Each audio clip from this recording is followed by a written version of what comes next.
I call the Right, meeting live to stream. order. Kendall, if you could go ahead and read the statement. Sure. Okay. Pursuant to the declared state of emergency in the Commonwealth of Virginia in response to the COVID-19 pandemic and to protect the public health and safety of committee members, staff, and the general public, the CAC meeting will be held electronically. These electronic meetings are required to complete essential business on behalf of our region. Per the requirements of the Code of Virginia, we posted the meeting notice, agenda, and supporting documentation on our organization's website for public review. We also provided electronic copies of this information to our committee members and other interested parties. A recording is being made of today's meeting and will be posted on our organizational websites as well. Additionally, the meeting is being live streamed and is available for viewing on the HRTPO and HRPDC live stream and YouTube channels, as well as the HRTPO and HRPDC websites. The general public was provided with the opportunity to provide comments on today's meeting agenda via two options: email or a dedicated phone line. For this particular meeting, no public comments were received within 48 hours of the meeting itself. Before we begin today's meeting, I would like to review a few housekeeping rules which are important as we complete this remote meeting. Number one, we ask that all committee members remain in mute on their phones and computers until they are providing input. Okay. After speaking, please put your phone back on mute. Number two, please identify yourself when speaking by providing your name, and please do the same should you provide a motion or a second. Number three, all votes taken today must be made by roll call vote and recorded in the minutes. And lastly, on behalf of the HRPDC and TPO staff, we want to thank you for your commitment to our region and your cooperation and patience as we work through this electronic meeting format.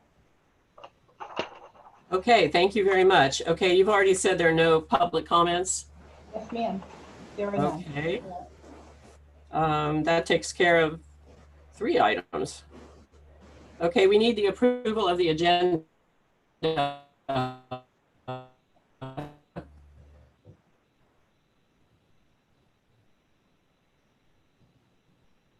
Terry just froze. I know. Well, I think she was looking for a motion for approval of the agenda. Is that what she needs? Yes, she was. Yeah, So moved. Okay, I second Diana's motion. Okay. Bob? I would like to take roll call, Bob. Are you okay with that with Terry? Should we wait for her to come back? I think with respect to the chair, we should wait till we're able to Okay, get our no chair problem. back on a second. Okay. Kendall, if we could. Looks like our chair is probably going to try to dial back in. Ms. I'm back. Fantastic. Can you hear me? Okay. Madam Chair, Madam Chair, can you hear us okay? Yeah. Okay. Yeah. Madam Chair, you have a motion and a second by Delcino Miles and by Diana Howard for approval of the agenda that occurred just when you froze up there. So I'll forward back over to you if you would like to call that vote, and then I think Kendall would like to do a roll call if that's okay. Are there any objections to approving the minutes? It's just the agenda, Madam Chair. I'm sorry, the agenda, sorry. Okay, there being no objections, the minutes, the agenda is approved. Okay, has everybody had a chance to read the minutes? Anybody want to make a motion to approve the minutes? Can I make a point of order? Yes. We're discussing the minutes. Do we have to vote to approve it before having a discussion on it? I asked, what we need is a motion, and then once there's a motion and a second, we can discuss it. So Okay, good. So I'll make the motion. So do I second it, Delcino. I second the motion. Okay. Delcino, you seconding? Yes, ma'am. I second Diana's motion to approve the minutes. Okay, are there any corrections to the minutes? Yes. Go ahead, I had Diane. a problem with reading the minutes. It's almost like I wasn't even at the meeting. It's possible because of this whole Zoom thing, and I don't like to be physically seen. So I may not have, I was there and then I wasn't there or whatever. I know that during the first two presentations, I probably didn't have much to say. But during the HRBT and the tunnel thing, I know I had a lot to say, and I tried to speak at one time and I got muted, and I was busy chatting there, and I know Bob was looking down at my chats, but I'm just saying, I wasn't in the minutes at all except for being present. I don't know if anybody else had that problem with trying to get heard but wasn't. I think that what we have is a somewhat condensed version of the meeting. I would suggest that perhaps rather than approve the minutes right now, we go back and look and see if there is anything that we might want to add. Well, I wouldn't know what to add because I went back and viewed the whole meeting and you can't even see anything I said in the chat. So I don't remember what I said in the chats, And but I'd be I happy to review and help out. If you would like to see included, then we can certainly look at that. Madam Chair, Yeah, go ahead, Kendall. if it's not said in the meeting, I'm not clear on whether or not we can include what is written in chat in minutes. Well, Yeah. So I went to speak and I Yes. was muted and nobody ever came in back and said, did you have a question or anything like that? I understand. Just ignored, except for just- that's why I was chatting. Just from an administrative angle, that's all I'm speaking to. We do summary minutes now. We do not do in-depth minutes because we post the live video. There are minutes in relation. The video is actually a verbatim of everything that is spoken. That in connection with the summary minutes, we do not verbatim every word each member says. We do not put every word in the minutes because we have the actual literal meeting posted. Again, we do summary minutes. And so I understand, so you're saying that because you were muted, no one got back to you, you were unable to voice your thoughts. My and question or opinions, whatever, right? and then therefore, and I don't know how we're going to address that in these minutes. But Well, I have a suggestion, and that is that at the end of the minutes, we put a link to the meeting itself so that we people, do. if they want to. Yeah, we do. But Is it in the? Terry, Oh. do you think that you know what, we'll talk because I definitely understand in this new environment that members, may not, I don't know, we'll talk. It's just a Maybe you hard- couldn't see me because I would be like on the screen and then I would be off the screen and then I would be on the screen and then I was off. And maybe you couldn't see me, I don't know. But I know I unmuted and said something and then I got muted with one word out. Okay, George. Yes, if we can go ahead and get the minutes approved, whatever we're going to do, and then I've kind of made some notes referring to the last meeting and several of the Zoom meetings, and I'd like to kind of put that out there because I think we're getting a little bit astray of our mission. Well, we can discuss that before we. It's pertaining. Hello? Yes.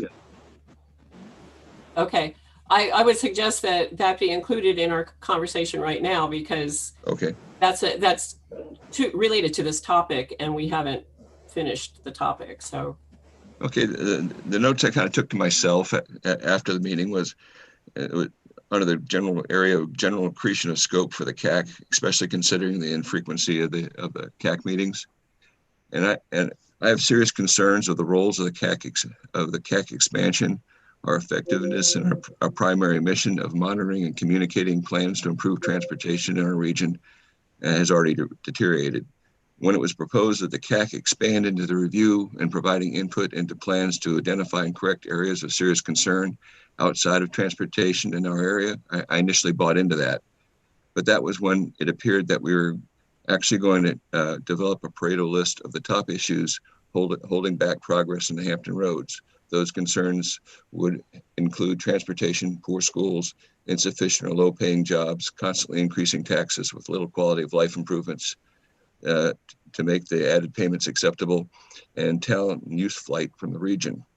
But those topics seem to have been co-opted and replaced by, not to make anybody mad, frivolous programs to paper over the problems instead of fixing them, and using the CAC more as a rubber stamp HR Glee Club to advance Chamber of Commerce agenda to make the area appear attractive to businesses and visitors without actually doing the hard work of actually initiating quality of life changes that might attract people for substantive rather than superficial advertising reasons.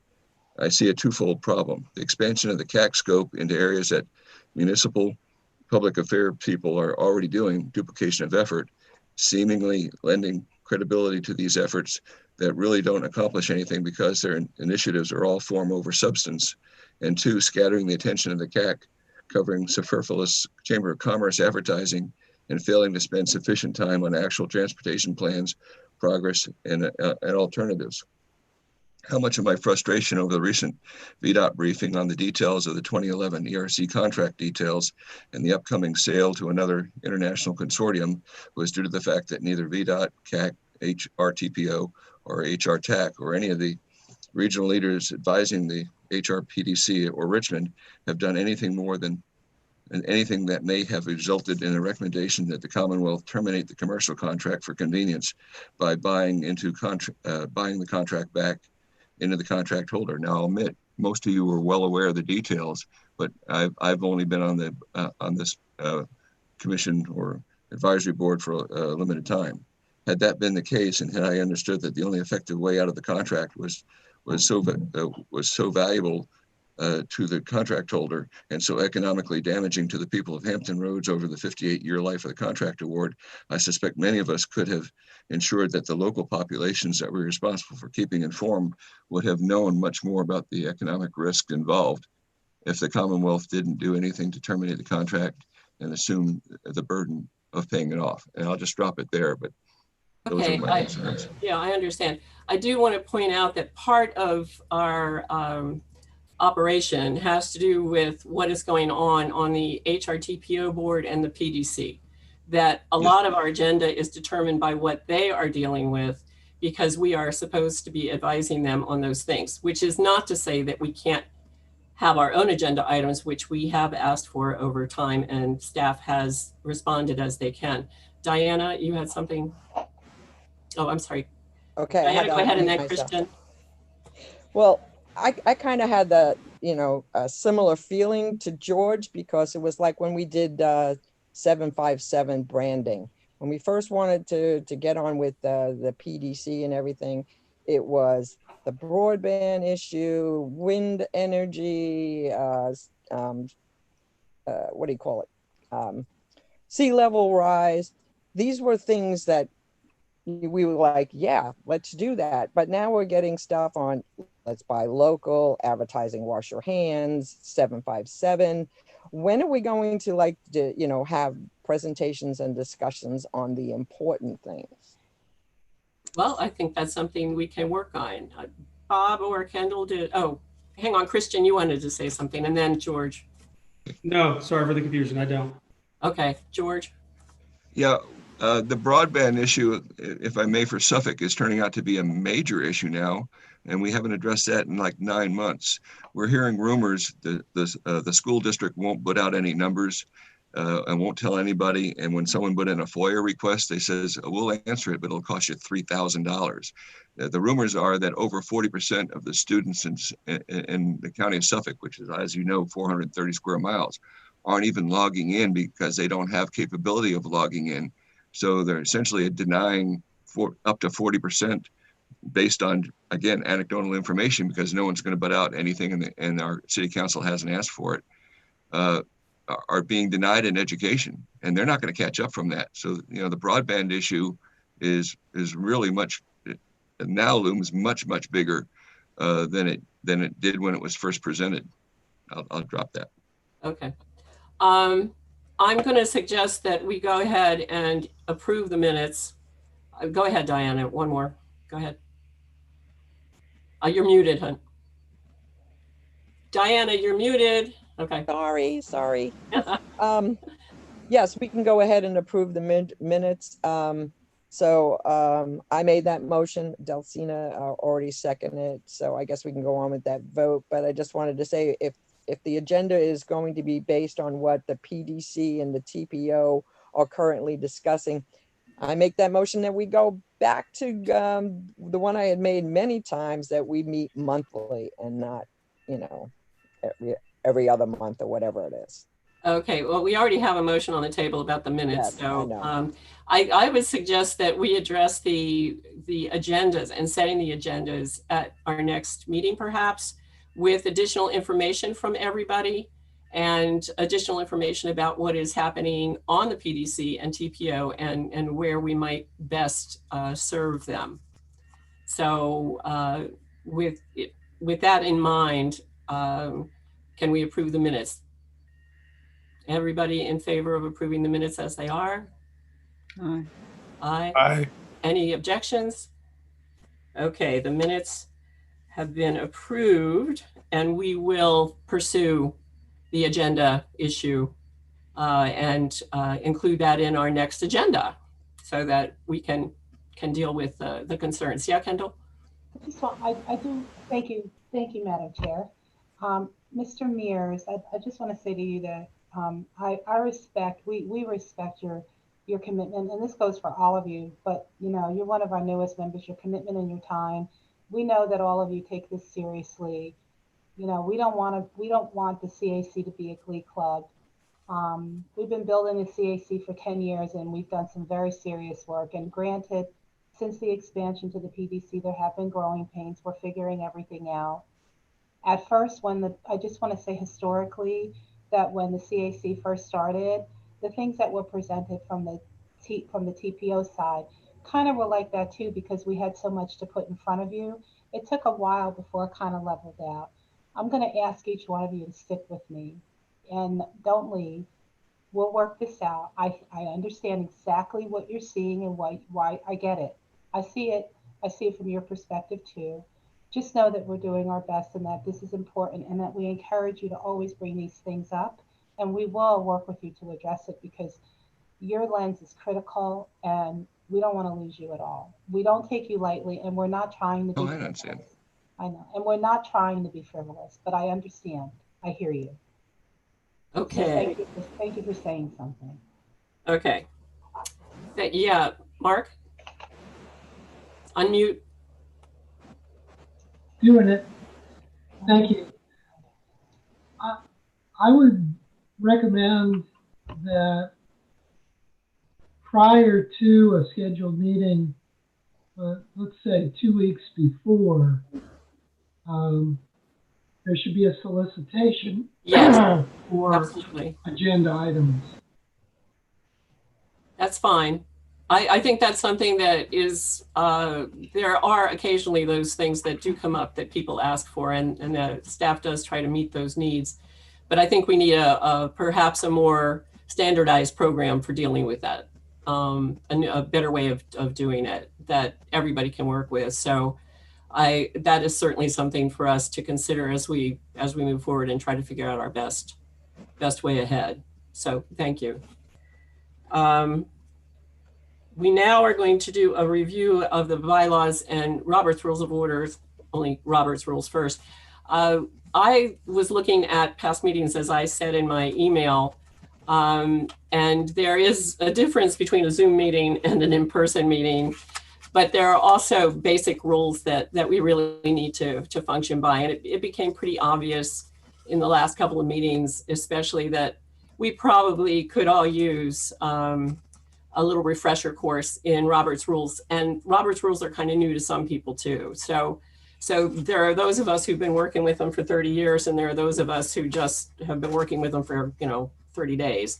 So Carlton and I spoke with Kendall and Bob, and they very kindly offered to do a refresher course for us. So with that said, before you start, Bob, I think you're starting. Do you want to be interrupted while, with questions and comments while you're doing this, or do you want to wait till the end? I don't mind discussion as we go.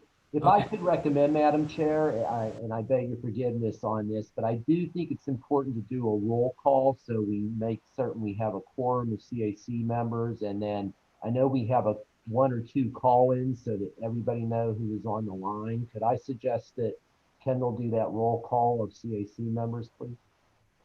Okay. Thank you. Okay, Susan Archer. Jim Bowie. Present. Nina Britton. Brandon Carter.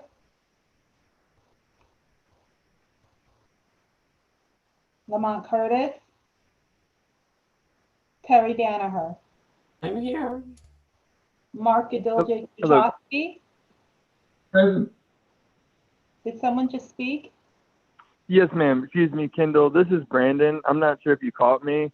I'm Hi. doubled up. I was having some issues with the audio on my computer, so I'm the 555331723 number as well as my video as well. Welcome, Brandon. Thank you so much.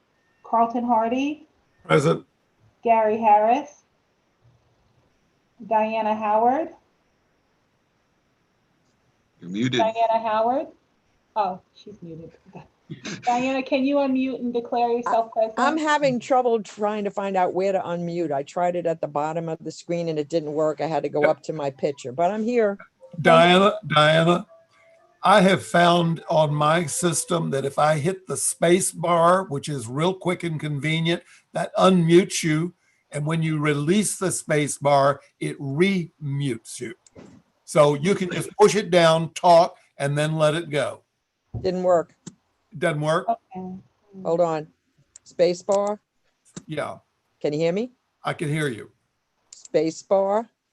Can you still hear me? I can still hear you. It's not working that way. for me. Diana, you have to be in mute, and from the mute position is where you would hit the space bar. If you are not in mute, you will not see any difference. So from a muted Try it. position, then you do it. But may I continue with attendance? Okay, I have to hold it down. If I let my finger go, I got it. Gotcha. John Glad to know Kish. that. Thank you. John Kish. Here. Lamont Curtis Lamont, excuse me. Jay Leach. Scott McFarland. George Mears. I'm here. Delcina Miles. Here. Christian Strange. Here. Mark Perot. Cynthia Taylor. Here. Waverly Woods. Thank you, Madam Chair. Kendall, Brad the Martin one, is here. I must be on the special part of your list that you didn't Oh. call out. Brad, hi, I'm sorry. Yeah, you're right there. Sorry. Hi, Brad. Thank Kendall, you. I Brad. believe that Brandon indicated he was present too. I don't know if you're able to hear that or not. Yeah, we talked. Yep, got everything. Thank you. Thank you, Madam Chair. Okay. So, Madam Chair, if I may, I'm going to go ahead and share a screen and walk through a little bit of an overview of Robert's Rules of Order and how that applies to our Community Advisory Committee. So with your permission, I'll go ahead and proceed with that. Please. Okay, so if Go right ahead. technology doesn't fail me, hopefully there's a PowerPoint up on your screen. Can people confirm that that come through okay? Yes. Very good. Yes. Thank you, Mr. Mears. Very good. So we spoke with the chair, and this is something that I do quite frequently with obviously various committees and commissions and boards and work groups that we chair. And every once in a while, we're asked to provide a little bit of a 101 high-level overview of Robert's Rules. And some of this will be things that you're really well aware of. I always find it's interesting and helpful to do a brief revisit. Think of Robert's Rules of Order, if you will. It's really based on parliamentary law, right? It provides the rules and the proceedings of how we're going to govern the proceedings of deliberative assemblies and other organizations, right? So sort of the rules of order, if you will. Before we go any further, though, if I could ask just a second, I'm going to geek out just a second here, because this is one time I said Robert's Rules of Order. Where did that come from? You know, and I got to be honest. I went into this and I said it had to be a planner that thought Robert's Rules up, and then I said, okay, it had to be a public administrator. Mr. Mears, I see you smiling. It was a civil engineer, sir. And what was interesting about that was there was a gentleman named Henry Martin Robert. And back in 1876, he was a civil engineer who was given an assignment where he was assigned to go to a meeting, and went to the meeting and said, oh my goodness, we're never going to get anything done if everybody's speaking all at the same time. And actually sat down and penned the first Robert's Rules of Order that was published in 1876. He was a civil engineer, and was a general with the United States Army in 1901. I just pull this up as a light moment, but to say that amazingly, Robert's Rules has been around for over 140 years. And that was the first version back in 1876, and Robert's Rules has lived through the century and continues to be amended and updated. So just wanted to provide a little bit of a light note to introduce. So let's talk a little bit about our Community Advisory Committee first, right? So as you've just discussed, you've expanded your duties to advise both the HRPDC and HRTPO. With an assignment to provide the community's viewpoint on important regional issues.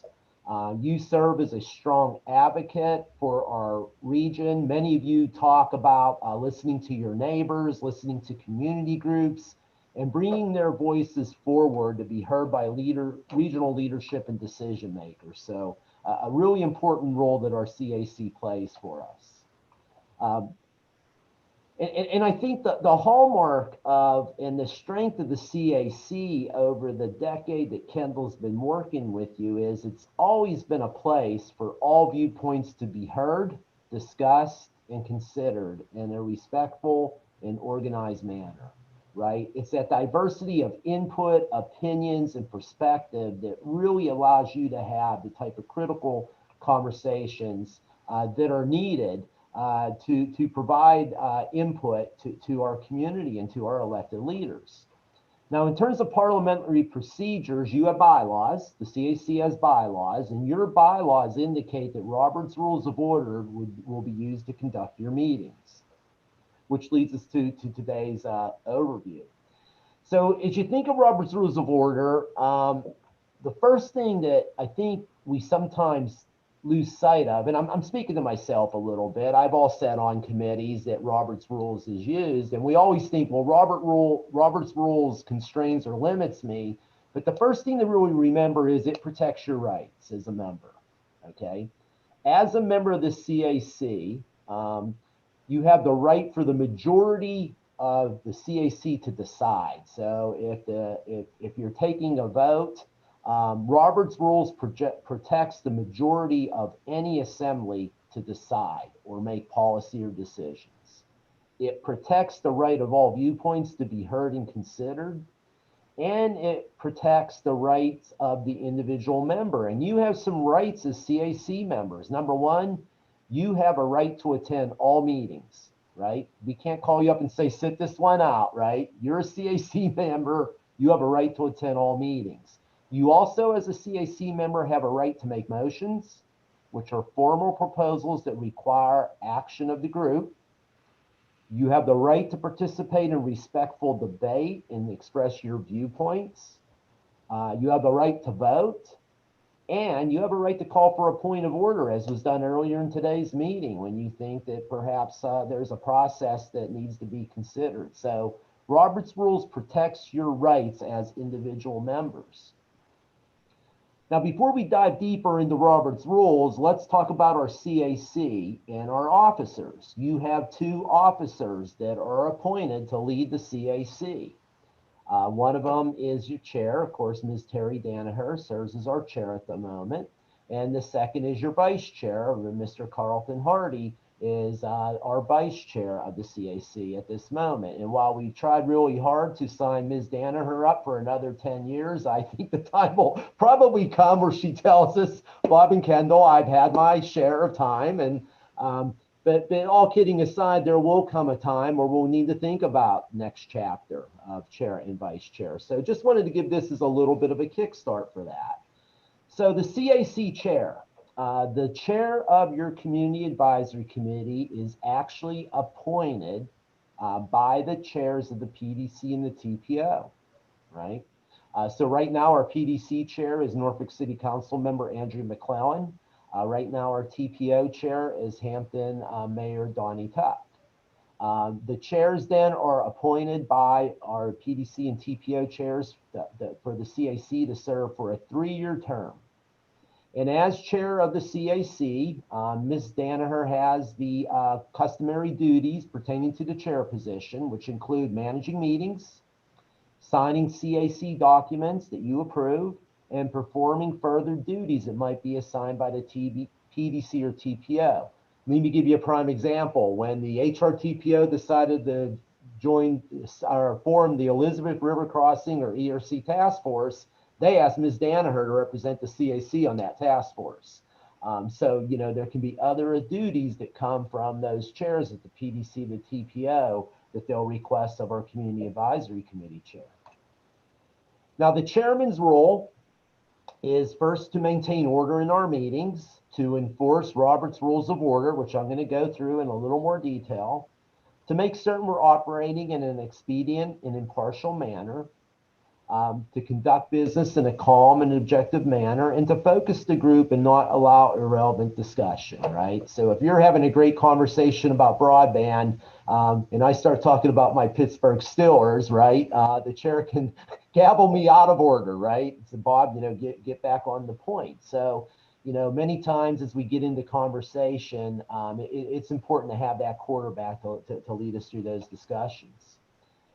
You know, these are just some things for a chairperson, you know, being calm, being objective, being fair, being impartial, of course, are all very, very important traits. Ms. Danaher, you do this miraculously, and we really compliment you of having all these characteristics and bringing this approach to your responsibility as chairperson.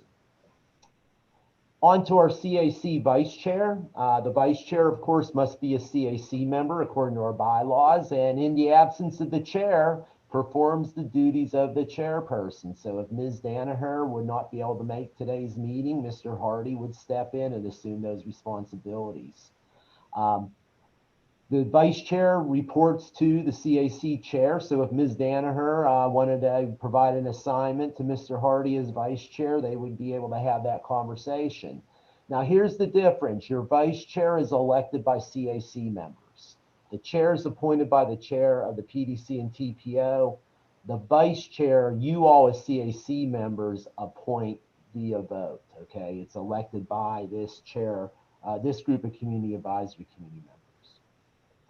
All right, so let's delve a little bit into CAC meetings and Robert's Rules of Order. So during the meeting, these are just some basic 101s to make certain that we're complying with Robert's Rules. And we'll go into this in a little more detail. But it starts with, and something that you all do is, first you got to approve the agenda, and then you have to follow the agenda, right? The agenda is your playbook or script for the topics you're going to discuss at a given meeting. You have the ability, you'll receive that ahead of time from Kendall, that she develops based on input of the chair and vice chair. But at all times, you have the ability at the start of the meeting to propose that something be added to the agenda. Likewise, you always have the ability to propose something be removed from the agenda. Again, those are your rights to bring forward as members of the CAC. Also, the first thing you always need to do is confirm that you have a quorum present. A majority must be present to conduct business. You can have informal discussion if you don't have a quorum, but you can take no action unless you can confirm you have a quorum. So, for instance, even approval of the minutes, right? Any action requires a quorum, and it's very important to confirm you have a quorum before you get started. It's also important during our meetings to adhere to parliamentary procedure. And this first one is a must, right? Members must be recognized by the chair before they speak. That includes staff, that includes CAC members, that includes guests. The appropriate way to do that, of course, if we were all together, would be to raise our hand. The chair is working with us on the best signal, but always make certain that we're recognized by the chair before speaking. The second one is basic, but really important. One question at a time, one speaker at a time. You all have something really important to say. We don't want to lose your comments and perspective because you have a couple, you've all been to meetings where you have a couple conversations going on at the same time, and it's not very productive. Number three, yes. Did we always do Robert rules, or we were just being polite and raising our hands because we didn't do a quorum today? We didn't make sure we had a quorum. We did a roll call vote, but did we say we had a quorum? Yeah, we technically should have made certain we had a quorum. And Ms. Howard, I was trying to get in and while being respectful, but you're exactly right. You know, technically, before we would have done anything today, Ms. Howard, you're exactly right. We need to confirm that we have a majority of members in place. Bob, we do have a majority of members in play. Thank you, Diane. Yeah, thank you, Kendall. Yes, sir. But a good question, Ms. Howard, and it's those details that if you were making a recommendation today on something like the Atlantic Coast Pipeline, which you've discussed, something like our fiber ring project that you've discussed, something like the Elizabeth River crossing tunnel issue that you've discussed, you always want to make certain those I's are dotted and T's are crossed. So Ms. Howard, just an excellent point. The other one, and again, some of these are just part of our presentation. This happens here, but we always got to respect each other and our guests, right? We're very, we're all here because we're passionate and we care about this community. And with that, we're going to have passionate conversations. Always important to have those conversations while respecting one another and our guests.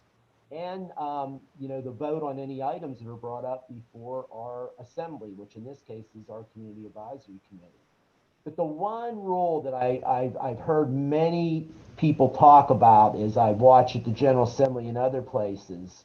And if you go to the General Assembly, you'll see this at committee members, at the Senate meeting, at the House, always speak through the chair. To ensure orderly meetings, members must first be recognized by the chair to provide input. Madam Chair, if I may, Madam Chair, may I have the floor? And even if at the General Assembly, it's carried through even further. Ms. Howard, you just asked me a question. At the General Assembly, there would be an extra rule where I would actually go, Madam Chair, may I please respond to Ms. Howard, right? And well, that's not required to go that far. That's up to the chair. I've seen people operate meetings to that degree of carefulness. Robert, I need to interrupt at this point for just a second.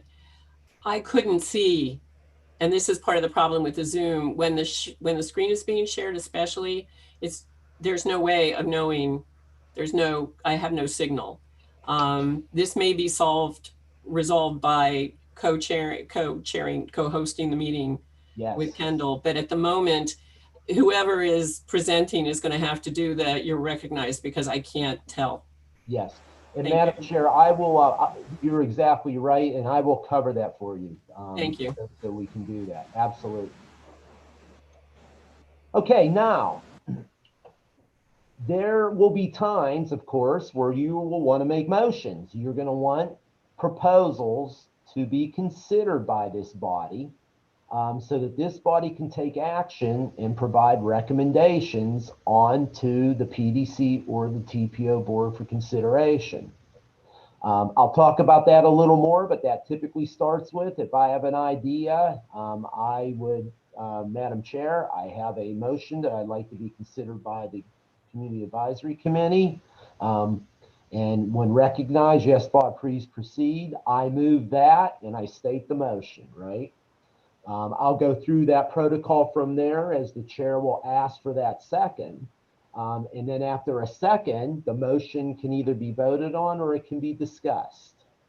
Now, as you can imagine, if Robert Rules did not provide an option for the first motion to be modified and revised, we'd never get anywhere, right? Robert's Rules is set up to encourage conversation. So let's say I made a motion to do A, B, and C, which was seconded by Kendall if we were CAC members, but we're not. And then the chair called for conversation and somebody brought up A, B, well, we want A, B, C, and D, right? There's opportunities for secondary motions that allow Kendall and I to think about changing our first motion to reflect the input, right? So it's not that when a motion is made and seconded that the conversation stops. Many times it just begins, and there is a process to go through that. So let's walk through real quick. I apologize for some of these basics, and I'm going to be very, very quick. But you know, the important steps outlined in Robert's Rules for making a motion. So first off, the member raises their hand. You know, staff directs it under this environment to the chair that we have somebody that wants recognized. The chair recognizes that member by either a nod or stating his or her name. The member states his or her motion. I move to, and presents the motion. Another member, the chair typically would say, is there a second to that motion? Another member of the CAC will indicate there is by calling out a second. In these electronic meeting environments, it's important that you state your name for both the motion and the second. The chair typically always restates the motion and places it before the assembly. It has been moved and seconded that A, B, C, and D, right? Is there any discussion? And at that point, members, again, have to be recognized by the chair, but can express if they like the motion, if they don't like the motion, if they have any revisions to the motion, okay? And many times what we call subsidiary motions or revisions to the motion are offered up at that point. After all of that debate, right? And Madam Chair, this is the art of being the chair, as you know all too well, right? When is the debate come forward? Do you have a consensus? Many times what will happen is people will offer revisions to the original motion and the original movers and seconders will agree to those changes, right? But when all that debate is over, the chair typically puts a question to a vote. Are you ready for the question? Okay, that typically happens in one or two ways. Either the chair says, I think it's time for the question, but all of you as CAC members have the ability to call the question and ask the chair to call the question. If you know, and I've seen that happen from time to time. So after the chair asks, are you ready for the question? The question is on the adoption of the motion. Those are in favor, please indicate by saying aye. Those opposed, please indicate by saying no.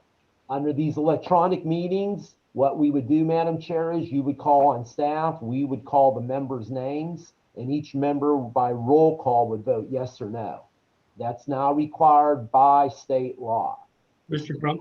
Amendment that allows us to meet remotely requires us to do verbal roll call votes of all votes that occur. Mr. Crump. Yes, sir. On that last slide, if the question has been called and people just really aren't done discussing it, how is that addressed? The chair has the latitude to say that for the conduct of business and to reach the best conclusion, it would be up to the chair to decide if enough conversations happen to call the question. So there's a little bit of latitude there. Typically what I've always seen with chairs is if there is not, if the conversation still, typically what Robert's Rules would suggest is as long as new arguments or information are being brought up, you would let the conversation continue. But if I made my argument twice, I'm about to do it a third time, I would expect the chair to say to me, Mr. Crum, we've heard that, we respect that, and we'll take that into consideration, right? So you tend not to let it go redundantly, but that does allow the chair to determine that. So Madam Chair, I hope that answers that question. Okay. Madam Chair, Madam Chair, Mr. Godoldi Yutrowski has. Yeah. has Go ahead. Yes, I would raise this point. There is provision within Robert's rules for the body to come to a decision about terminating debate. It requires a 2/3 vote of those assembled, and it's called calling the previous question. I don't know if that will be covered. Yeah, Subsequently. that is something I understand, and I think that in order to respect the agenda, we have time frames because we only have so much time on any of our meetings. That part of our remit as a committee is to try to get our business done within a time frame that meets the needs of our members, guests, anybody involved, and trying to stick to the agenda as much as possible. And we've gone over agenda in the past, we've gone over time and all that sort of thing, but I think that there really is, it's a question of trying to hear as many people as possible. And we can add rules, as far as I know, to our bylines ultimately, or at the beginning of a meeting saying, everybody has a chance to speak once and then you have a chance to speak again. That kind of thing, where you can vote by 2/3 saying these are the rules for the meeting. Is that not true? It is. I want to thank Mr. Godoldi Yutrowski. My response to the question was, in this particular case, giving the chair the ability to decide, let's say the chair would say, no, I want to keep the conversation going. Let's say we're talking 10 years from now, so it doesn't involve the current chair. Mr. Godoldi Yutrowski, again, back to Robert's rules, protecting your rights as members and the ability for the majority to decide. You're exactly right. If you're not, the first advice is always to ask the chair to call the question. If the chair would refuse, you would have the ability to make a motion that then a second that requires 2/3 vote to call the question. And thank you, sir, for raising that. So that would be a scenario then if the chair said, no, I'm going to keep the conversation going, and we've been here 5 hours, and you say, okay, it's time. You have that ability. So, okay. So typically then your chair always announces the results of the vote. Those in favor have it. The motion has been approved by 14-2, or those opposed have it. The motion lost 16-5, whatever that vote might be. And then you move on to the next order of business. Now, another point that's made in most Robert's Rules of Order training, and I don't consider this training, I consider this a discussion, because I believe there's people on here much more adept at this than I'm able to be, but we always talk about examples when a meeting is out of order. And I've not seen this, but it's just something to be aware of, right? And again, Robert's Rules protects your rights as members. You have a right to not have a meeting get out of order, right? And you have a right to call a point of order. But what's an example that somebody's that a meeting's out of order? Well, first off, and it goes back to members speaking without being recognized by the chair. That is a violation of Robert's Rules. You must be recognized by the chair. Some of the other ones, individual members making, and again, not things that happen here, but just good reminders. Individual members making personal remarks or attacks, that's not appropriate, right? That we debate the issue, we don't debate the person. Members bringing up the same motion over and over again, or essentially one like it, right? Just because I changed the word and the doesn't mean I changed the motion, right? When debates are not directed to motions, but to motives, principles, and personalities. And again, when members yelling out in opposition. And again, you haven't seen this, you're not going to see that, but it's just a good reminder. It's just a good reminder of Robert's Rules and the proper conduct of a meeting environment. Now, the other question comes up always is, okay, but what happens if a member does one of those things? And again, Robert's Rules offers provisions there. If I were a CAC member and you felt that I was doing one of these things, you have a couple of options. Number one is to censure me. Censuring is an expression of strong disapproval or harsh criticism, and it can be adopted without a formal disciplinary procedure. What that means is there's a provision in Robert's Rules that if you have a problem member, you can take it to a hearing, and the CAC can hold a hearing.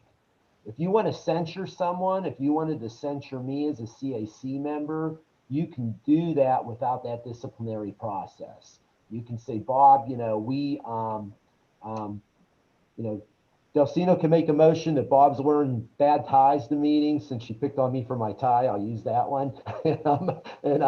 And you could say, Bob, you're wearing bad ties to the meeting, and we're going to censure you for that, right? And you could make a motion, a second, and vote. And then the chair and vice chair would no doubt put that in writing and send it to me and explain what behavior I'm doing that the group is not comfortable with. So that would be censuring. Now, there's more stringent things that could be done. If I'm censured and I still keep doing that, you could suspend me. You could suspend some of my rights or all my rights of membership for a period of time. You might tell me to sit out a meeting or two and think over whether I want to be part of the group. That's within your ability to do.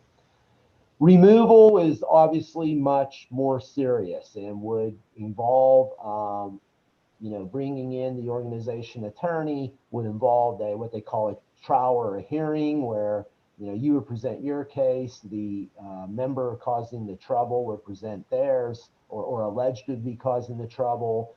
And you would need to have removal proceedings placed in your bylaws. And that's something that if you would ever want that as protection, you need to have that included in your bylaws to be able to proceed with removal proceedings, okay? Now, here's another one that always comes up. What if I have a conflict of interest? And I'd like to pause and step back on this a second, because if you stop and think of it, all of us have lives, personal lives and professional lives. And everybody is either earning a living or has earned a living. Everyone has had a trade. Everybody has friends. Everybody has family members. If you required everyone who was elected to office and to be appointed to committees, advisory groups, the community advisory committees, the boards, commissions, if you required them to not have any conflicts, you wouldn't have very many people on boards or commissions or be elected officials, right? But Robert's Rules gives you protection there as well. It gives you two abilities to step back when you have, and you have, a real or perceived conflict of interest. The first is something called an abstention. An abstention is when you withhold your vote on an item due to a real or perceived conflict, okay? And when the roll call vote would come, if I felt I had a conflict of interest, I would say, Madam Chair, I abstain from my vote. And it would be marked as such in the minutes, right? The second is a recusal, or to recuse yourself. Now, when you recuse yourself, you are removing yourself from both the deliberation and discussion of the item as well as the vote. So let's talk about that a second. Abstention, I can participate in the conversation. Madam Chair, I may ask to be recognized. I can provide input. I can try to persuade you, right? But at the end, I feel that after listening to all the conversation, I'm going to abstain. I'm not going to be a voting member. If I come in the meeting, though, and I feel that the item is an absolute conflict, and I've seen elected officials do this, I can announce right away, Madam Chair, I am going to recuse myself from both this conversation and the debate. And members push back to the table, but they don't participate at all in the conversation or the vote. So Robert's Rules gives you two approaches if you feel you have a conflict that is an absolute conflict or a conflict that may be perceived. So just wanted to give you that heads up on the question that always comes up in terms of conflict of interest. So just to wrap up, most importantly though, I just want to thank everybody for all you do to advocate for and represent our regional community. I mean, this is this CAC, I think, has just been a superstar in terms of providing that place for these important community discussions to occur. I think you've done a magnificent job of following the procedures. We always can improve, and Madam Chair, I just thank you for the opportunity to introduce some of these things today for conversation. Madam Chair, I'm going to turn it over to you before Kendall moves on to our bylaws to see if there's any questions or conversation. Okay, Mark seems to have a question. Go ahead. Yes, I have a request. I looked back to the website and checked the files to make sure I didn't miss them. Could we get the slides posted there for download and future quick reference? Mhm. Just the item page was posted rather than the slides, but this is a nice, compact overview of some of the essential procedures. And sometimes in the heat of the moment, we forget some of the things that we knew. And this is a nice way to refresh our memories, especially for those of us of a certain age. Mr. Godoldo-Yatrowski, Madam Chair, if I may, we would be happy to do that.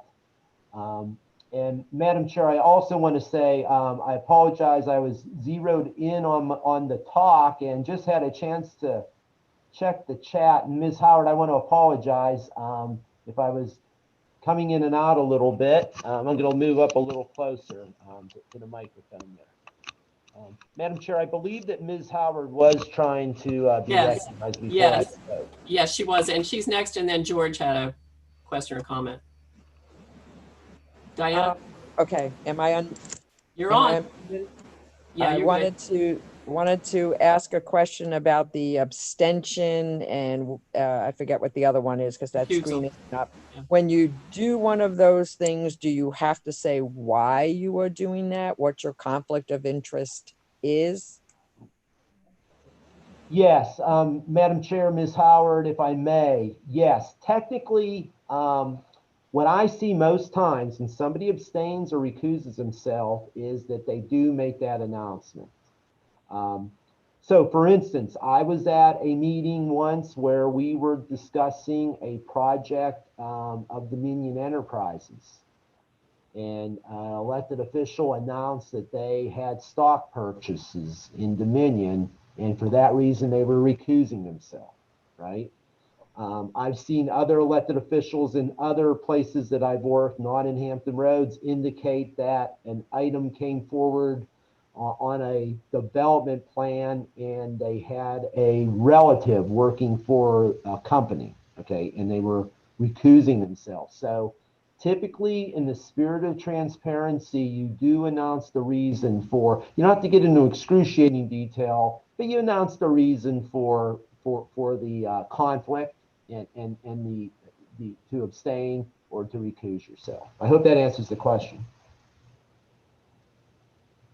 Okay, are there any other questions? I have a question. Go ahead, Cynthia. One area that always kind of confuses me is you have an original motion, it's up for discussion. Many times there'll be maybe an amendment to the original motion. But I think what happens sometimes is someone will make a second motion, an alternate motion. Typically, it's my understanding if we have two motions like that, we vote on the second motion first and then go back to the original motion. Typically, if I may, Madam Chair, Please.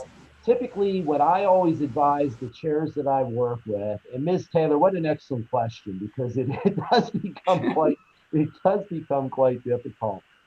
I always advise my chairs one question at a time, one motion at a time. Okay. So let's play that out a second, Ms. Taylor. And you know, there's going to be attorneys better qualified than I on this.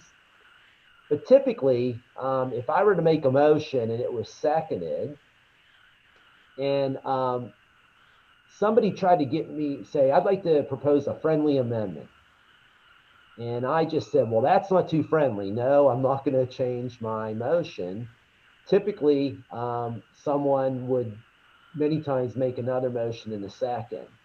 What I've seen a lot of chairs do is call the vote on the first motion to see if it's defeated. Because you got that first motion on the floor, you got to deal with it before you vote on another one. So that first motion typically is either withdrawn by me as the original mover, or I agree to amend it, or the question's called. Then it gets defeated, then you move on to that new fresh motion. It's typically how I've seen that play out. I want to stress, though, I am not an attorney, ma'am. But that's typically how I see many of my chairs deal with that issue. But it's a great, great question. Thank you. Thanks, Cynthia. Anybody else? I can't see everybody, so pipe up if you're there. Okay, well, we seem to have finished up with you, Bob. Thank you very much. That was very helpful. Great refresher for me. I'm reminded of some things that I would not have thought about necessarily.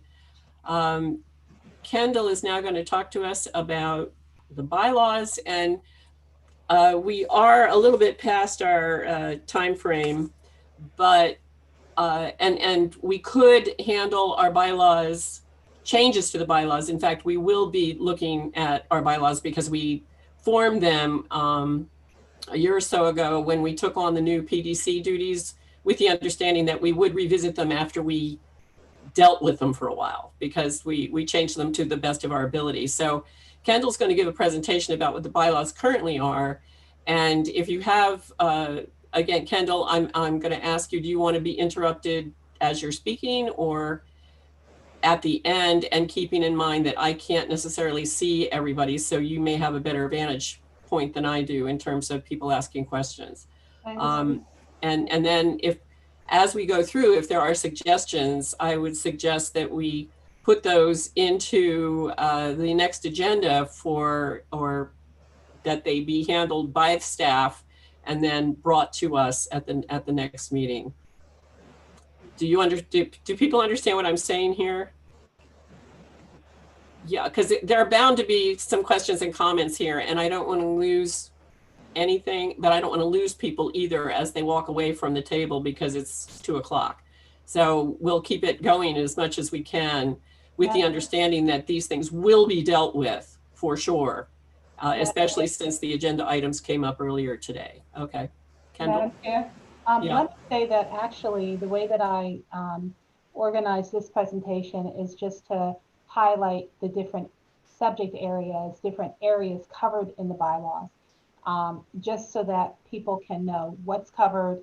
And I was going to let everyone know, as you did, thank you, that we are going to be taking a look at updating them so that people can have this, and that I've just broken it down.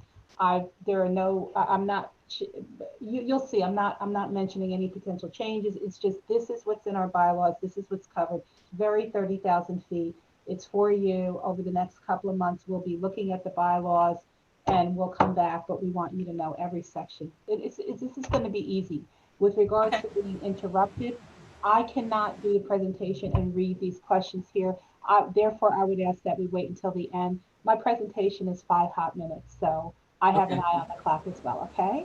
Okay, great, thank you. So if everybody will hold comments and questions until she's finished, thank you. Yes, and one other thing, with that said, to everyone, I actually put a note in general chat. I'm offering a Zoom training session. I've offered it before. I'm happy to do it again to teach you how to raise your hand and do all those things. Please take a look at that and let me know if you want to do that. And Terry, I'm getting ready to share my screen, okay? Okay. All right.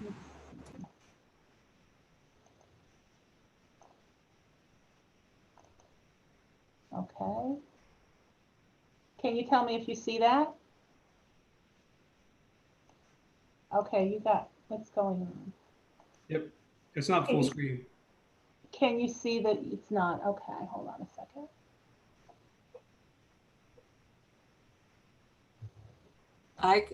It's full, Is it full screen? You good? yeah, on mine. Can everyone see this? Yes. All right, perfect. Okay. So today we're going to talk about the bylaws. I thought that I would just kind of take you to the beginning of how bylaws are perceived in terms of what they are. I know you all know this, but let me just say that really the greatest thing about bylaws is that they really give you a confine and a construct to act as a group, in our case, a group, a committee, and kind of outlines meeting times, how often, responsibilities, how meetings should be conducted, etc. So really, it's a great go-to, and it's never changing unless it's formally changed. So it's a good thing to always have, to refer to. So right now, let me just tell you that our bylaws are broken up into the following articles that cover membership, the terms, voting, meetings, officers and duties, subcommittees, staff, procedures, and subsequent amendments. I would encourage each of you to go back and take a look at each section, because we are going to be having another, at our next CAC meeting, we are going to have a couple of proposed changes to the bylaws for you to vote on. So real quickly, let me tell you, for example, under the membership Article 3 section of the CAC bylaws, it talks about how many members we have in total, that it's Hampton Roads localities, talks about terms of service and what happens if you fail to attend CAC meetings, how long your terms last. The next Article 4 is voting. It talks about how voting shall be done. And it also provides a process for reconsideration of CAC votes, which I highly, particularly since Bob gave his presentation on Robert's Rules of Order, I highly recommend that you look at that particular article with regards to reconsideration of CAC votes. That's just in case you want to look at it again and just what the procedure is, how to do that. With regards to meetings, and this is something that we're going to be looking at based on feedback from CAC members over the last year and a half, we're looking at, in this section, where meetings occur, how often they occur, you know, how to convene special meetings, who can do that, what our obligations are under public input and public comment and public notice. So that is what the meeting section covers. Officers and duties is very simple. That just talks about the chair, the vice chair, how they serve, the length of time, how they're appointed or nominated or elected by the group. And so we're going to be taking a look at that section as well. And then the subcommittees. And I wanted to really talk about this because we often edge on the idea of starting a subcommittee for one purpose or another, and we have yet to do that, but it's definitely an option. We talk about it so much, so I would encourage you guys to look at that article as well. With regards to staff, this is really about, in this case, Bob and I, Bob as the executive director and I as a civil rights administrator are your team, as is the whole staff, but Bob and I are the official staff of the CAC. How we are to support you and provide anything for you that we can, that you may need to facilitate the meeting. As Bob talked about under Robert's Rules of Order, we also cover that under the CAC bylaws under procedures. We talk about Robert's Rules of Order. We also talk about the fact that the CAC is an advisory agency in the Commonwealth of Virginia, and then therefore held to FOIA, the Conflict of Interest Act, the Public Procurement Act, and other acts that are clearly listed in the bylaws as well. And so, as I said, we're going to be coming back to you in March of 2021 of this year to kind of talk about some changes that we've heard need to be made, that we feel might need to be made just to be tweaked a little bit. So as I said, this is a very, very short presentation just to break down the bylaws for you. I'm happy to forward the bylaws to you after this meeting so that you can begin to look at them and make notes and let us know in March if there's anything that you feel needs to be addressed in the bylaws as they currently stand. and I'm happy to take any questions that you may have. Okay, could you get rid of the, Yeah, I'm on my way to get rid of that. yeah, thank you. You're so welcome. I'm having issues. Okay, do you still? It's still up. Yeah, hold on. There you go. Okay. There we are. Hello. All right, Dan. All right, thank you. Okay, does anybody have any questions or comments for Kendall? Go ahead, Mark. Thank you. Madam Chair, I'm interested in knowing, I don't have my copy of the bylaws readily at hand. Do we maintain a version control so that there is a sequence number and a date in terms of bylaws so that we can all be on the same set when we're Yes, having a discussion? yes. Thank you. You're welcome. Anybody else? Diana? You're muted. Space bar, easier way to do it. Sorry. Go ahead. I know I asked you this privately when I said before, can I make that motion again that we meet monthly instead of 6 times a year? Do I have to make that again? That is something that comes up. I mean, it recurs pretty much every meeting. Kendall, Yeah. Kendall, do you want to start? And then Mark? Point Yeah. of order. Well, Yes, okay. go ahead. Point of order. Is that for inclusion in the bylaws, or is that a motion now? That's a bylaws question. Our meetings are set up in our bylaws. No, I mean what Diana is saying. Is she wanting to put that into immediate effect, or is she talking about consideration for the bylaws? Diana? Okay, can I make a motion that we put that into the bylaws, that we meet every month instead of the way we are, 6 times a year now? If we're supposed to be giving our recommendations to the PDC and the TPO that meet monthly, I think we should meet monthly as well. So I make a motion, we put that in the bylaws. Does anyone we can't change the bylaws just by adding to it right now. Even if we make a motion, it would have to be a formal process that gets approved ultimately by the TPO and PDC. The other thing here is that we are talking about dealing with the bylaws over the next 2 meetings so that we can do the formal change. So yeah, go ahead, Diana. Unmute, yeah. Good. Okay, I made the motion before and it was counted by, that's when we were meeting quarterly, and it got put down to 6 times a month. So I don't see why we can't do that. Am I wrong? We were discussing bylaws at that time, I do believe. In the context of the bylaws, we chose. Staff has other, Bob? So if I may, Yes. and Madam Chair, I'm going to go back to Robert's rules, and there is a procedure for Ms. Howard to bring this forward. If I may have the floor, I do want to read that out of our bylaws. Okay. Okay, so I want to make certain I'm audible. Yeah.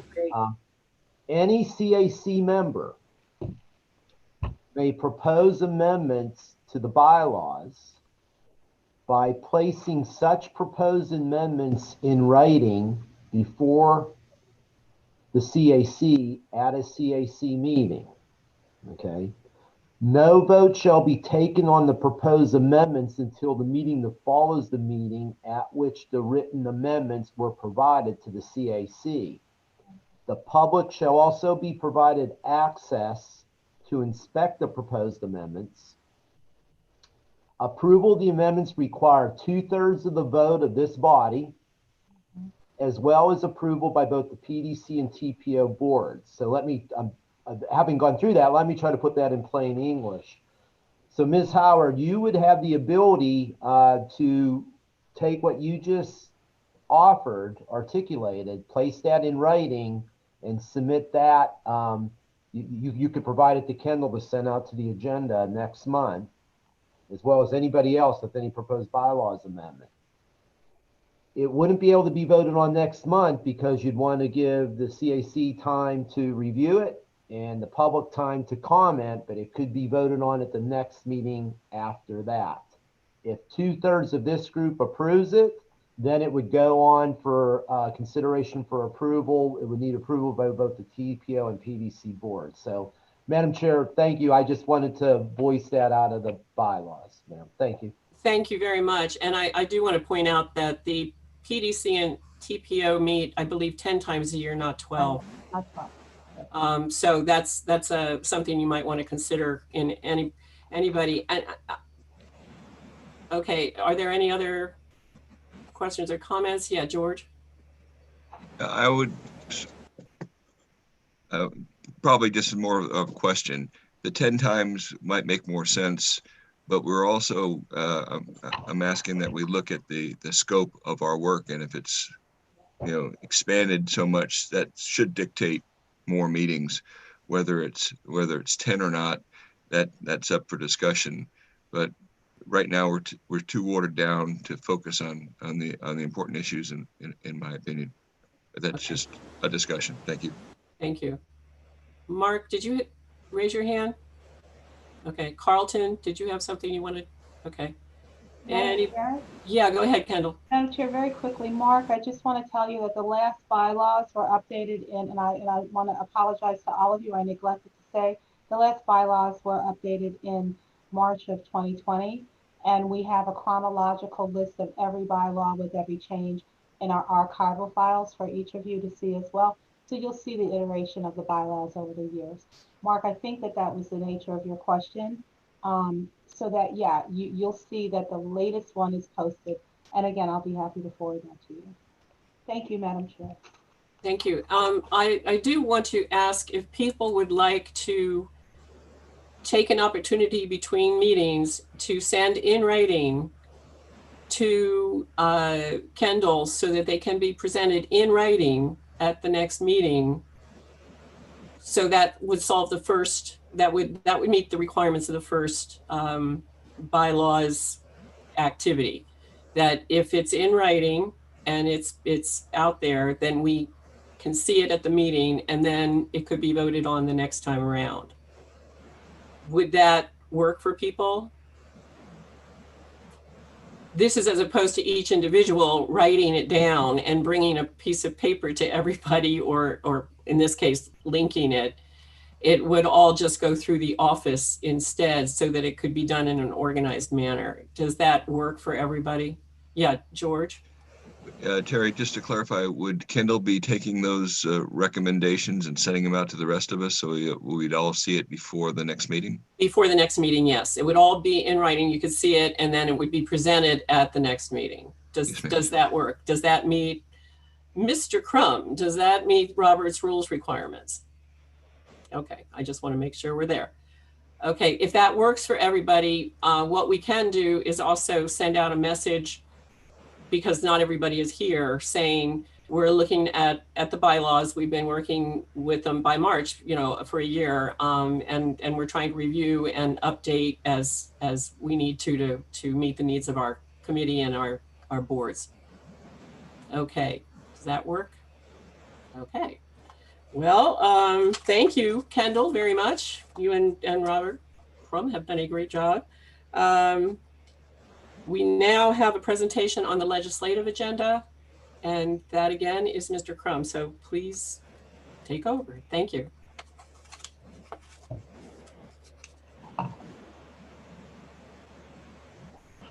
Thank you, Madam Chair. I'm going to quickly share screen here and walk through some information. If you could all confirm for me that came up on the screen okay? It's there. Okay, fantastic. So these items will all look familiar to you. Our regional legislative agenda approved by the PDC and TPO board includes most of these items have been discussed and deliberated by the Community Advisory Committee over the past year. As you're aware, I'm sure the Virginia General Assembly session for 2021 began yesterday. This is a short session. In Virginia terms, I'll give you some exact dates, but what that means is the session began on January 13th, will conclude on February the 27th. Now, what we just found out from the last session that was extended so much is that doesn't mean it's going to end on February 27th, but those are the current plans. HRPDC and TPO adopts a regional legislative agenda, has every year for the last 4 years to try to be quite focused and strategic. I serve as the legislative representative for the PDC and the TPO. And my job is to work with the various legislative liaisons to present to the General Assembly our regional legislative priorities and to also try to advocate as best we can. I don't lobby, but we advocate on behalf of the betterment of our region. So this agenda was approved by both the PDC and the TPO boards in a unanimous manner. And we have some legislation that will be introduced, that has been introduced to address some of these items. So I'd like to go over some of that for you. First, as you can imagine, coastal resiliency, flooding, sea level rise, big issues here in Hampton Roads, combined with land subsidence, really a very, very difficult item for us. We have at the HRPDC a subcommittee that's been appointed by the HRPDC to deal with matters of flooding and coastal flooding. That committee brought to the HRPDC, and that committee consists of elected officials such as Andrew McClellan from the city of Norfolk, Barbara Henley from the city of Virginia Beach. It consists of people like Councilmember Jenkins from Newport News and Mayor Donnie Tuck from the city of Hampton and others who really have taken a pretty deep dive into this issue of coastal resiliency. With their recommendation, the PDC's adopted a set of regional legislative priorities to deal with the issue of flooding and coastal resilience. The first is requesting that the Commonwealth of Virginia form a Virginia Commonwealth Flooding Board. Now, you'll recall, and I know that you know, that in Virginia, we have something called the Commonwealth Transportation Board, or CTB. And that group meets on a regular basis. It brings together people from all across Virginia to focus directly on transportation. It also brings all the state agencies together to align their resources and discuss solutions to our transportation problems. Our elected officials believe we need something similar for flooding in Virginia. Right now, the concern is that at the state level, our efforts to address flooding are siloed at the state level. We don't have VDOT at the table, talking to the Department of Housing and Community Development, talking to the Virginia Department of Emergency Management. Our elected officials really think there needs to be that alignment among state agencies and regional partners to really spend the time and focus that's needed to address flooding issues in Virginia. They're also aware that here next to the coast, we might have flooding coming from coastal impact. You'll recall from the presentation you received in our joint land use study that one of the biggest challenges facing our military bases is that roads like Hampton Boulevard and Shore Drive flood very frequently today. And they even flood sometimes when it's not raining, what we call blue sky flooding. And that our military is having increased difficulty getting to the bases when we lose a lane to water. The concern that our folks have is that here in Hampton Roads, the flooding might be from coastal impacts. Out west, it could be from riverine impacts. And you're watching the storms just like we are. More and more of them come over New Orleans, they come up the Gulf, they come up the Mississippi, and they're hitting Blacksburg and Roanoke as they swing east. And Western Virginia is seeing flooding as well. It's just being caused by different threats. So the feeling is the formation of this Commonwealth Flooding Board will be a critical step, particularly since Virginia now will participate in the Regional Greenhouse Gas Initiative, which is going to give us some resources to invest in flood mitigation. So That's the first item, and I won't spend as much time as on the other ones, but I wanted to discuss on that item. Moving on, we have, oh, and by the way, Senator Linwood Lewis is offering up a bill for the creation of the Commonwealth Flooding Board. So we're very interested in seeing where that bill goes. The second item I want to mention comes out of the city of Virginia Beach and has been adopted by our region. It is asking that resiliency be considered in the state Smart Scale funding program. Smart Scale, as you're probably aware, is the primary funding source for transportation projects in Virginia. Right now, if you're a locality and you take measures to design your transportation project to reduce flooding, the cost of your project goes up and your competitiveness under Smart Scale goes down. The more your project costs, the less competitive you're going to be. Our elected officials don't think that's correct. They're asking Virginia to consider a bill to incorporate resiliency in the Smart Scale scoring system so that projects that invest in flood mitigation are rewarded. Now, I can tell you that a couple of delegates have submitted this bill on behalf of Virginia Beach, so that's going to be a live bill that will be happening. Thirdly, our region's elected officials believe that Virginia's residential property disclosure requirements to provide disclosure about a property's vulnerability to flooding or any history of flood damage or flood insurance claims needs to be amended. I think if I may quote a couple of our elected officials, they say, if you can buy a used car and you can get a Carfax report on your car to tell whether or not the car you're about to buy was in a flood, you ought to be able to do the same thing when you're purchasing a house or a property. Right now, it's buyer beware. There is no requirement that if I'm going to buy a property and it has a history of flooding, there is no requirement that that be corresponded to me. We're working with the Virginia Association of Realtors on this issue. They understand our concerns. We believe we're going to have a bill introduced this session to address this item, and we look forward to that conversation. Finishing up on flooding, the final item that we've asked for is an update on rainfall precipitation pattern data that's used to design our storm sewer systems.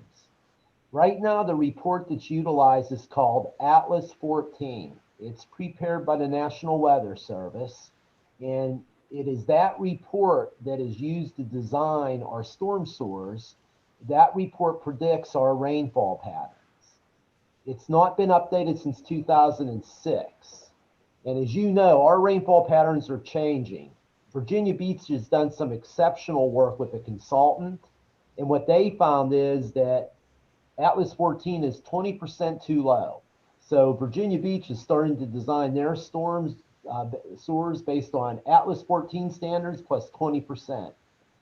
Fortunately, since we published this legislative agenda, the state heard us, they reacted, and they found money to update the Atlas 14 report. So we're very happy about that. That report will be updated this year and give us new standards. So we're very, very pleased with that. A couple of other things on our legislative agenda. Our chair, Ms. Danaher, has been very involved with the Elizabeth River Crossing Task Force. Our region continues to want the impact of these terrible tolls on our region to be mitigated by the General Assembly. Recently, as we reported, the asset's been sold to Albertus, which is a Spanish toll company. With Manulife Life Insurance, John Hancock Life Insurance is the other purchaser. It was sold for $2.3 billion. This is a tough one. Our region is not signatory to the contract. It was signed back in 2011 between the Commonwealth of Virginia and the operator. So we've been trying to insert ourselves in this conversation for the last couple of years. There's been minor concessions in the sale to the new operator, the new owner and operator. They've agreed to place a freeze on tolls for the next year. They also agreed to continue for another decade at least the low-income assistance program for people that meet income requirements to receive financial assistance. But our region's officials want more. We want the Commonwealth to continue to look for the money and partner with us, and really believe that the only way we're going to get control of this is find the $2.3 billion to bring this under public ownership. So last month's meeting, Ms. Danaher was at, Mr. Hardy was at, all the Hampton Roads Planning District Commission, the Hampton Roads Transportation Planning Organization, and the Hampton Roads Transportation Accountability Commission, representing the three major regional organizations in the region, all endorsed a proclamation and signed onto a proclamation asking the Commonwealth for this help. So this is an item we're going to continue to work very hard on. Another important transportation item is the I-64 gap between Hampton Roads and Richmond. I think everybody is aware that we have completed or nearing completion of 3 phases of widening the I-64 that's going to take you just west of Richmond, or excuse me, just west of Williamsburg. We're driving the first 2 phases now that gets you up to Busch Gardens. The last phase goes past the Queens Creek trestles and takes you to west of Williamsburg. From there, there's a 29-mile gap to take you to the Bottoms Bridge intersection just east of 295 near Richmond. We are working to try to encourage our state and federal legislators to please bring federal and state funding to complete this gap. We really believe that we need to connect our metropolitan area to the I-95 main line if we're going to keep Hampton Roads a competitive metropolitan region. We have some parameters around water quality in Chesapeake Bay that we're asking for. We have legislative statements around broadband and asking for increased funding around broadband, not only to support our planned regional fiber network, but also to hopefully assist with last mile service. We want to continue in this legislature to support legislation that promotes offshore wind, and just as importantly, jobs that we think we can create around the supply chain here in our harbor to support offshore wind. That can be in laydown areas, that can be in manufacturing component parts for these large wind turbines. It can be to park these incredible ships that go out in the ocean and are going to build these wind turbines. And it's even the technology to get them permitted, to maintain them and keep them operating. So we think there's jobs to be had around this area, and we want to claim those jobs here in the Hampton Roads region. I'll wrap up by saying that we've been working, Keith Kennedy's been leading our effort on economic development site readiness. We've been really pleased with the progress we've made there. Keith has reported that to this community advisory committee. We've been successful in bringing Go Virginia money to get some of our sites more shovel ready for economic development. We want additional state assistance in that regard. Housing continues to be a major issue. As you can imagine, Homeland Security funding to protect our military assets in our region is critically important. K-12 public education, our region has continued to take the lead role, and we've seen substantial increases in K-12 public education funding. And then finally, we want to continue to advocate for improved passenger rail service between Norfolk and Richmond and between our peninsula localities in Richmond. We think this is key to our mobility and frankly key to reducing congestion on Interstate 64. So, Madam Chair, I apologize for my long-winded comments there, but just wanted to give you an opportunity. We mailed this out immediately after it was approved, but wanted the chance just to go over this for you. I will continue to monitor any bills that go in, and we'll keep you apprised of how these proceed. Madam Chair, I'll turn that back over to you. Okay, thank you. We're going to take some questions here, but I did want to make clear because some of this has been wrapped up into a presentation that went to the legislation, but elements of these topics have been handled over time, and some of them over 3-4 years at some of our meetings. There have been presentations sent out by staff members and other messages sent to our committee over time. They are in some ways possibly unrecognizable because they have now been put together in part of a package. But I recognize that a lot of people have a lot of questions and that there are some areas that have not necessarily been covered in much detail. So I am going to open things up to the floor now. And Mark already had raised his hand. I heard that. And if it's possible to stop sharing the screen so I can see, I'd appreciate it. Thank you. Okay, Mark. Thank you, Madam Chair. I would ask of Mr. Crum if the concession on this year's regularly docketed toll increase, if they had done that on their own, or if there was a request from somebody on the Commonwealth side, and if there was a request from the Commonwealth, did the Commonwealth have to ante up anything to get that deferment? So our region through the ERC task force has advocated incredibly hard with the Secretary of Transportation's office. They heard us loud and clear, Mr. Godoldy-Gutrowski, that we were looking for any relief possible to our residents. I obviously am not signatory to the agreement, nor are our mayors. I can tell you that I know the Secretary of Transportation's office had a lot of conversation with the incoming buyers. I don't want to sound ungrateful. 1 year right now helps. It really, really does for residents. It really, really does. And the low income relief program is a help. But I think we are united in saying that we've got to look for more. And it's a difficult item. Many of you have much more experience in contract law than I do. They are sitting with a contract. It is signed, right? So, you know, we go into this battle without a whole lot of ammunition. So to answer your question directly, sir, I believe that this administration and Secretary of Transportation's office had some influence in getting at least these first concessions for us. Okay. I hope that's a fair answer. George. Yes, ma'am. On the coastal resilience, a Commonwealth flooding board that is not consist of qualified members may turn into more an emotional board than a realistic one.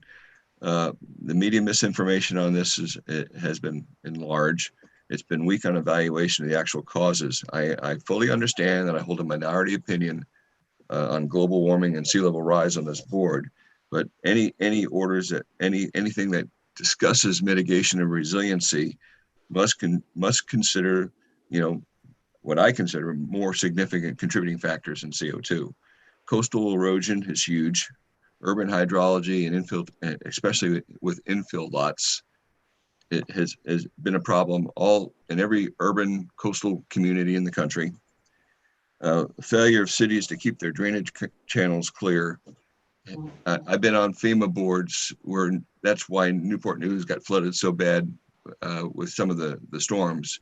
There was just no place for the water to go. Virginia Beach is suffering the same problems, as is the Whaleyville sections in Suffolk.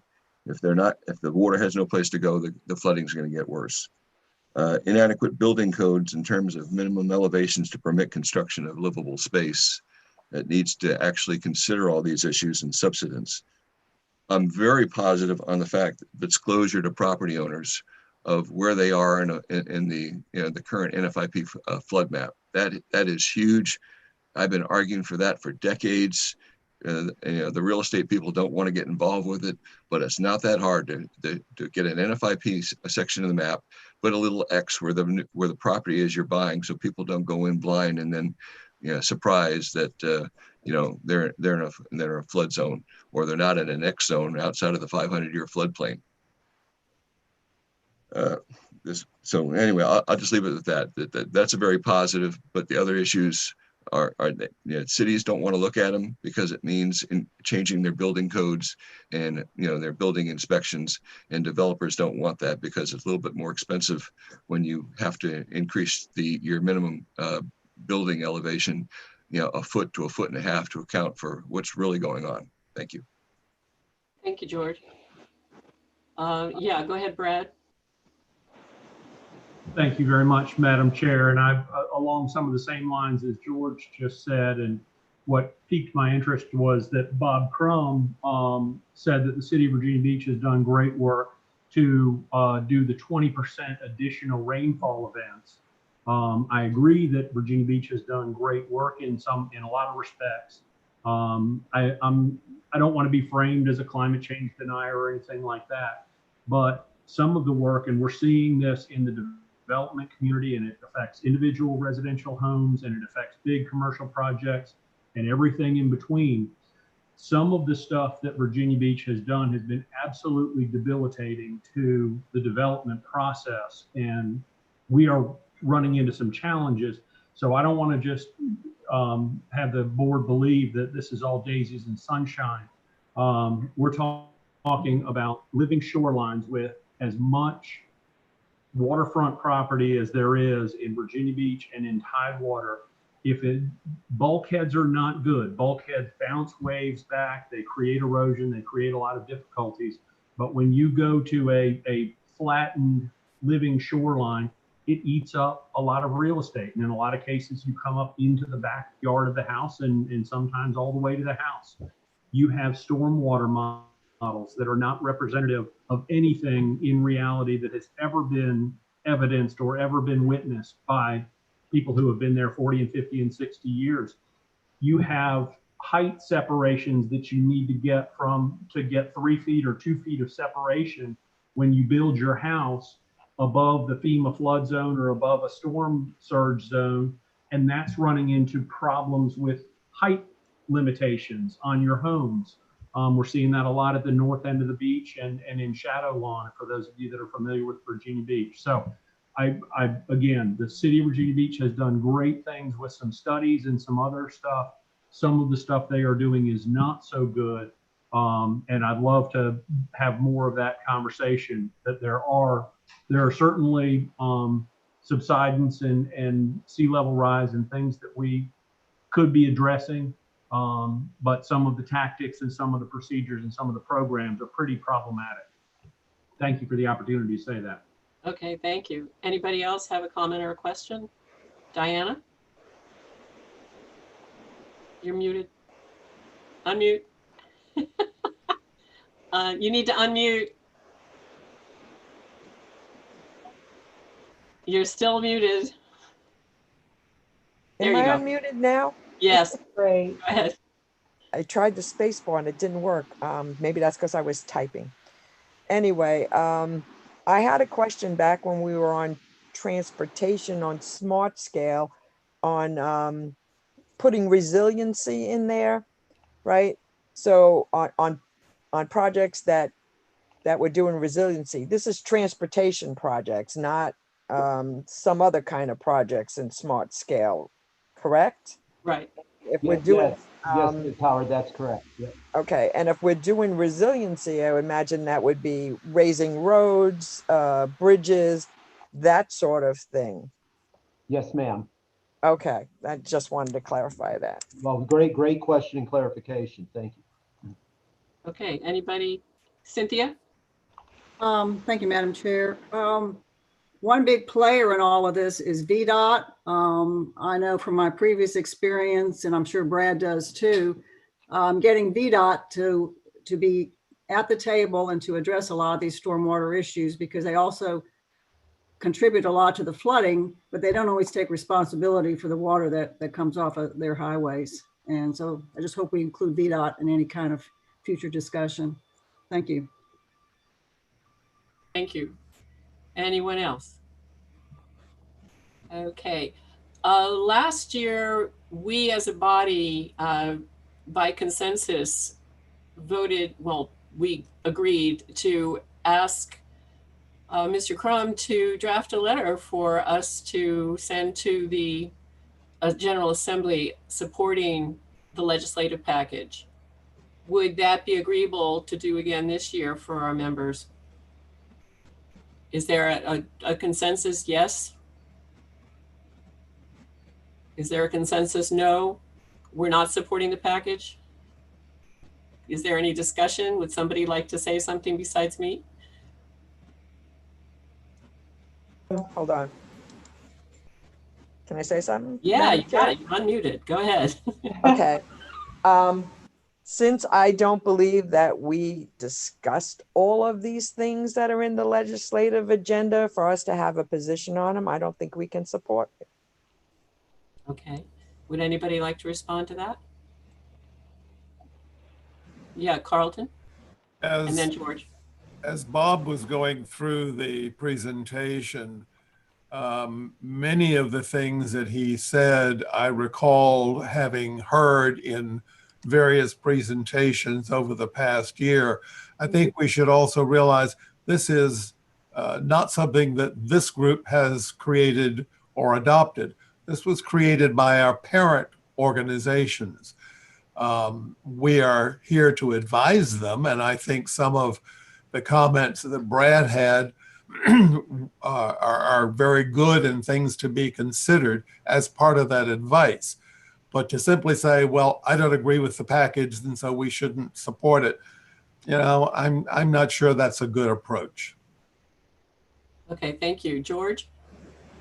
Yeah, I kind of side down with Diana that since we didn't debate it and we, you know, there's parts of it I like, parts of it I don't, parts of it we haven't discussed at all.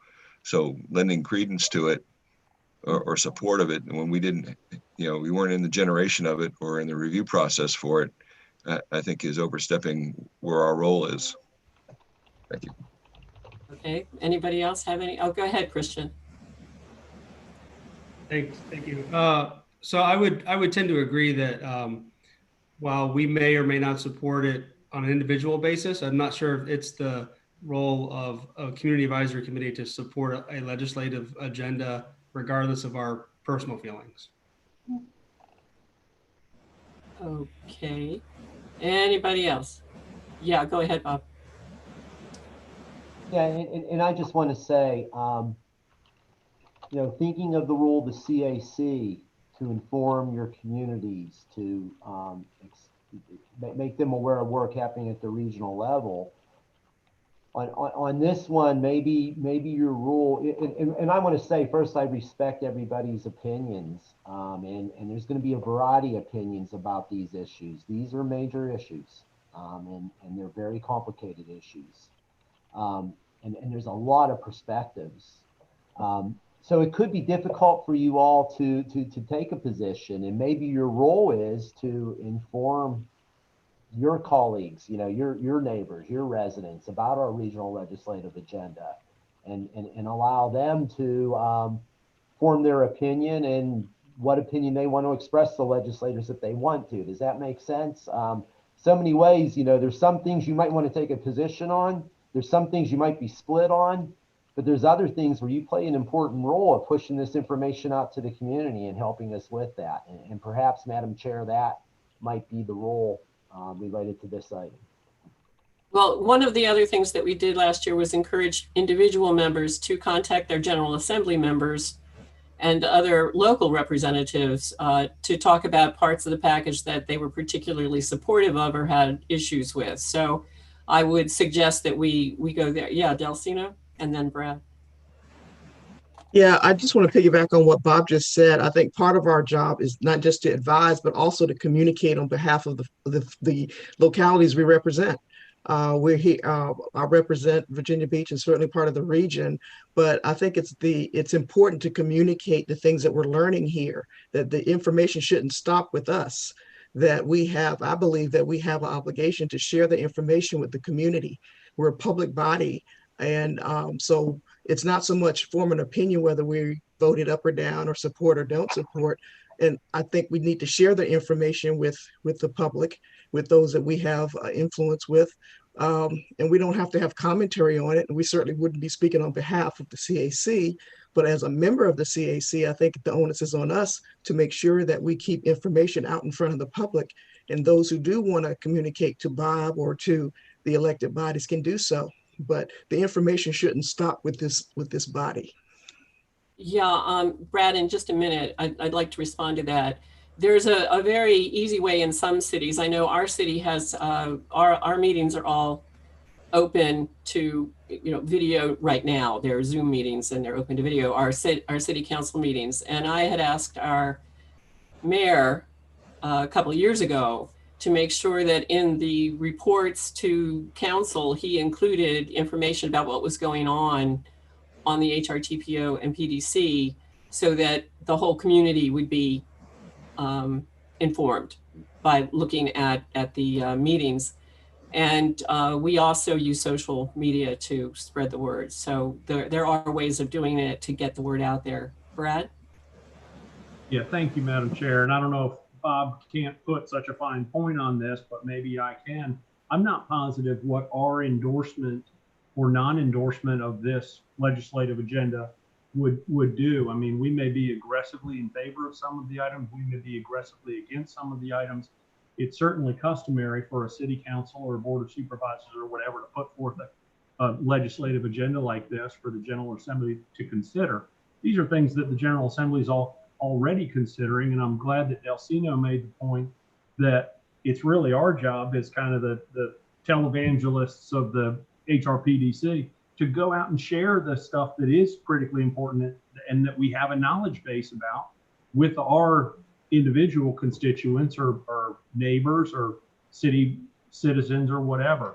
So I'm happy to not vote on this and not endorse or not endorse this entire legislative package, but I'm also very happy to have it and know to go out to my constituents and be a broadcaster of these items. Okay, great, thank you. Anybody else? Okay, thank you again for another presentation, Bob. And is there any old business that anybody wants to discuss? Yes, Mark. You're muted. You're muted, okay. I was getting there. Got to get that cursor all the way up my big screen to the top. So in regard to the Love Virginia small business presentation we had at our last meeting, I would like to know if the sponsoring organization had developed any metrics to see what sort of impact that might have had and report that back to us. Kendall, can you follow up with that? Yeah, I can't hear. I'm trying to, he faded in and out. Can you repeat the last part of that, please? Yes. You faded in and out. That's better. Go ahead. So if the small business initiative had any metrics, gathered any metrics from what they were putting forth, I'd be interested in seeing what sort of impact it did have. So, okay, so I'll do some research on that. Bob, do you have an answer to that at all regarding the small business initiative? I don't, yeah, but we could reach out to Lisa Renee Jennings and see what information you could share. Yeah, I'll definitely, we haven't gotten anything back, but I think it's a good idea to close the circle and round back and find out. So I'll be happy to do that. Okay, yeah. Thank you. Anybody else? I do want to say for old new business, I do want to apologize, and I should have thought of this. We do have a new deputy executive director for the HRTPO, and she was here earlier, but is not.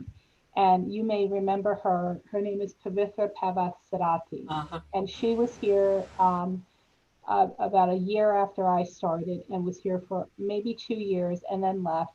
With Mike Kimbroll's retirement, Pavitra has assumed his position and will be at CAC meetings And you know, you'll all get to say hello to her next meeting. And I apologize. I should have said something to you, Terry, like, oh, introduce Pavithra. Okay. For those of you who haven't met her, but Would you like some more coffee? No, I'm good, thanks. no, but I would, I would like to, especially if you serve it. Very funny. You're dismissed. Okay. Anybody else have anything? Yeah, Bob. I'll mention very quickly because I want to respect your time, but I know this will be of interest to everyone. I wanted you to be aware that there is a regional effort occurring. I'm providing staff support to your chief administrative officers. Great concern that we need to increase the speed of the rollout of the vaccines for the COVID-19 virus. We reached out collectively as 17 city managers and county administrators earlier this week to the state. All 17 of our localities have inventoried how they can help and be part of the state team with trained individuals and staffs and resources that they could contribute to the vaccine rollout to help speed it up. As you can imagine, in order for municipal employees who are trained to be able to administer vaccines, there are liability issues, there are legal issues that need to be addressed in MOUs, and other things I won't bore you with bureaucratically. But I just want you to know that our localities are working collectively as a unit to do anything they can to assist the administration. And in fact, we have a phone call coming up tomorrow with our state partners to discuss that. So, Madam Chair, I don't mean to end the meeting with something that heavy, but I want you to know that there is a regional effort, and it involves your city managers and county administrators working very hard together, you know, to do what they can to be part of the statewide team to help with this effort. So thank you for the chance to mention that real quickly. Thank you. I appreciate it. And that is on a positive note because they're trying to do something about it, which I think is very important. And there have been problems all over the country. So I know. Okay. Well, if there is no other business, if somebody would like to make a motion to adjourn, I'd be happy to consider it. So move. George and Brad. Okay. All in favor? Aye. Aye. Anybody object? Okay, great. Thank you all so much. I really especially appreciate the visuals. It did help a lot. And thanks both to Bob and Kendall for excellent presentations and giving us an opportunity to ask lots of questions. And I look forward to seeing you all in March. And in the meantime, there will be an exchange of information. So check your emails, okay? Yeah, I will definitely reach out and ask you. I'll remind you of everything. Do you have any bylaw stuff and all that? I'll do that, okay? And training.